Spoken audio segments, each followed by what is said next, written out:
Good evening. Today has been the day from hell.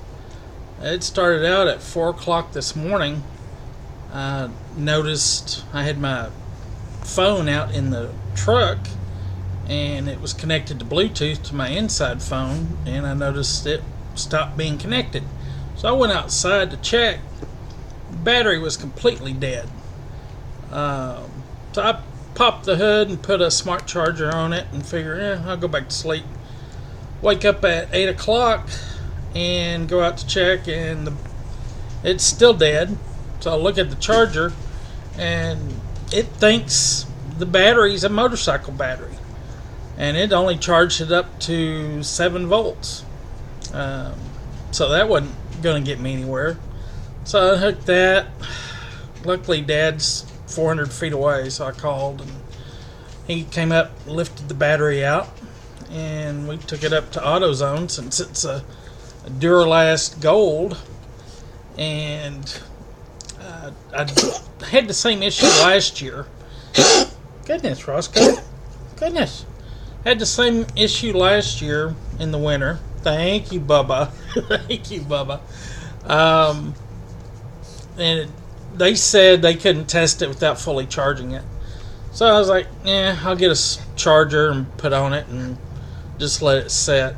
And so I guess we didn't have any more freezing weather that caught me off guard last year. So this year, I guess it finally gave up the ghost. Anyway, we found out that taking it up to AutoZone, they said that there was an S in the number, which meant it was a summer battery. So it was meant to withstand hot summers.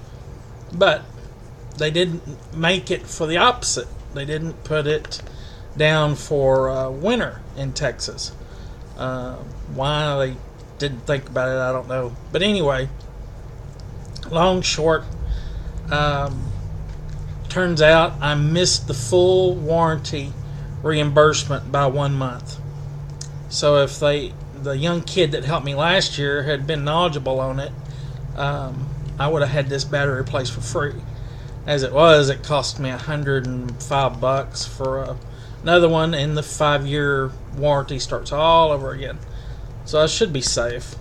Anyway, that delayed me getting off to Health Services of North Texas so I can get my insurance switched.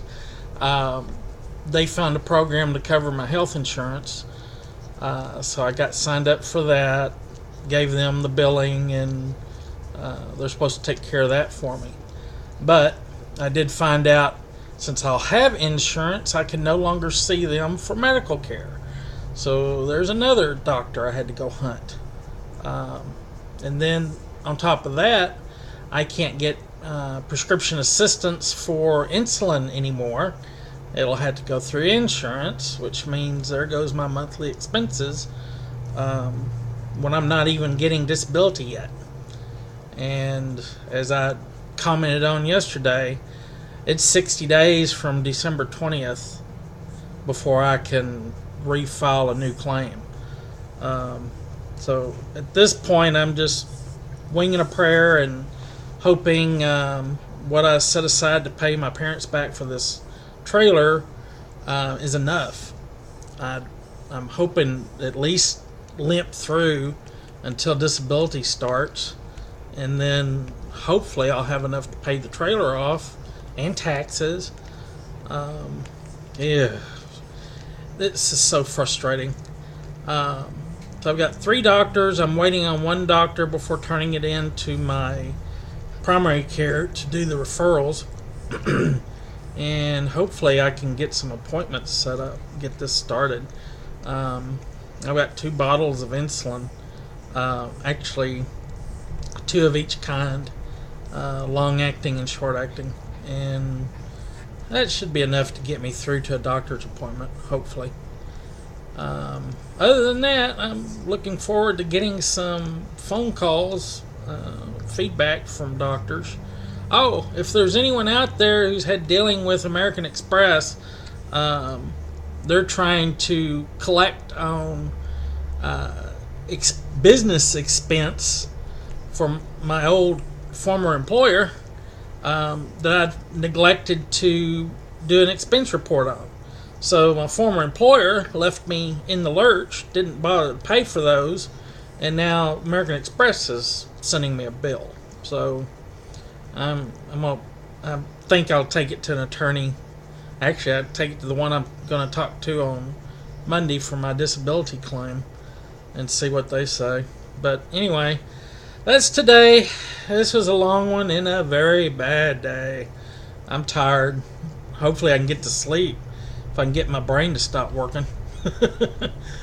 Y'all have a good day. Bye.